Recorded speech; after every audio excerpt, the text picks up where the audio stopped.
சென்னை நகரின் பரபரப்புக்கு அப்பால் ஒரு அமைதியான சூழலில் வீற்றிருக்கிறார் அன்னை காமாட்சி.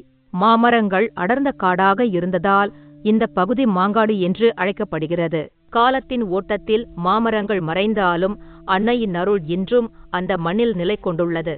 பல பக்தர்கள் தங்கள் வாழ்வின் சிக்கல்களுக்கு விடை தேடி இங்கு வருகின்றனர். இந்த தலத்தின் மகிமை என்னவென்று நீங்கள் எப்போதாவது சிந்தித்திருக்கிறீர்களா? புராணங்கள் சொல்லும் செய்தியின்படி அன்னை காமாட்சி தேவி ஈசனை அடைய இந்த மாமரத்தடியில் கடும் தவம் புரிந்ததாக நம்பப்படுகிறது. வெட்டை வெளியில் ஒற்றை காலில் நின்று அவர் செய்த அந்த தவத்தின் உக்கிரம் இன்றும் இந்த இடத்தில் உணரப்படுகிறது என்பது பக்தர்களின் ஆழ்ந்த நம்பிக்கை. காஞ்சிபுரம் காமாட்சி அம்மன் ஆலயத்திற்கு நாம் அனைவரும் சென்றிருப்போம். ஆனால் பல பெரியோர்கள் மாங்காடு கோவிலையே தேவியின் மூலஸ்தானமாக கருதுகின்றனர். இங்கு ஒரு அற்புதமான அமைதி நிலவுகிறது. நீங்கள் கோவிலுக்குள் நுழையும் போது உணரக்கூடிய அந்த அமைதி வேறு எங்கும் கிடைப்பதில்லை. பெரும்பாலான சக்தி கோவில்களில் இறைவனும் இறைவியும் இணைந்து காட்சி தருவார்கள்.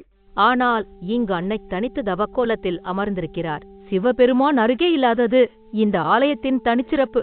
இது அன்னையின் தவத்தின் தீவிரத்தை உணர்த்துகிறது. ஆதி சங்கரர் காலத்தில் தேவியின் உக்ர சக்தியை முறைப்படுத்த அவர் காஞ்சிபுரத்தில் ஸ்ரீசக்கரம் பிரதிஷ்டை செய்தார் என்பது வரலாறு சொல்லும் ஒரு செய்தி. மாங்காடு கோவிலின் சக்தி மிகவும் வீரியமானது என்று பெரியோர்கள் சொல்வது வழக்கம். இந்த தீவிரமான சக்தியை சாந்தப்படுத்தவே ஸ்ரீசக்கரம் நிறுவப்பட்டது என்றும் சொல்லப்படுகிறது.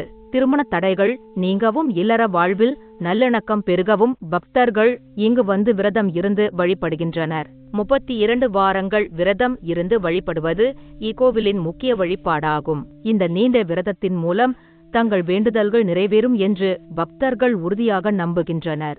ஒவ்வொரு வாரமும் வரும் பக்தர்களின் கூட்டம் அன்னையின் அருளை பறைசாற்றுகிறது. ஒருமுறை நீங்கள் இந்த சன்னதிக்கு வந்து அன்னையின் கண்களை உற்று நோக்கினால் உங்கள் கவலைகள் அனைத்தும் கரைந்து போவதை உணர முடியும். அந்த பார்வையில் ஒரு மென்மையான ஆனால் உறுதியான சக்தி இருக்கிறது. அது நம் ஆன்மாவிற்கு அமைதியை தருகிறது. நீங்கள் ஏதேனும் இக்கட்டான சூழ்நிலையில் இருந்தால் ஒருமுறை இந்த தலத்திற்கு வந்து அன்னையின் பாதங்களில் சரணடையுங்கள். உங்கள் உள்ளத்தில் ஒரு தெளிவு பிறக்கும். நம்பிக்கை என்பது ஒரு மிகப்பெரிய சக்தி.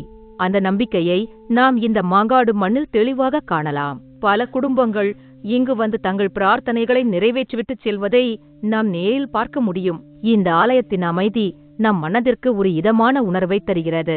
ஆதி சங்கரரின் பாதங்கள் பட்ட இந்த மண்ணில் நாம் நடக்கும்போது ஒரு தெய்வீக அதிர்வை உணரலாம். அன்னையின் அருள் உங்கள் இல்லம் தேடி வந்து உங்கள் வாழ்க்கையில் மகிழ்ச்சியை பொழியட்டும். தீமைகள் விலகி நன்மைகள் பெருகட்டும். உங்கள் வேண்டுதல்கள் அனைத்தும் நிறைவேறி நீங்கள் நிம்மதியுடனும் மகிழ்ச்சியுடனும் வாழ அந்த அன்னை காமாட்சி அருள் புரியட்டும். இந்த தேவியின் அருட்கடாட்சம் உங்கள் ஒவ்வொருவரின் வாழ்க்கையிலும் ஒளியேற்றட்டும். அமைதி நிலவட்டும்.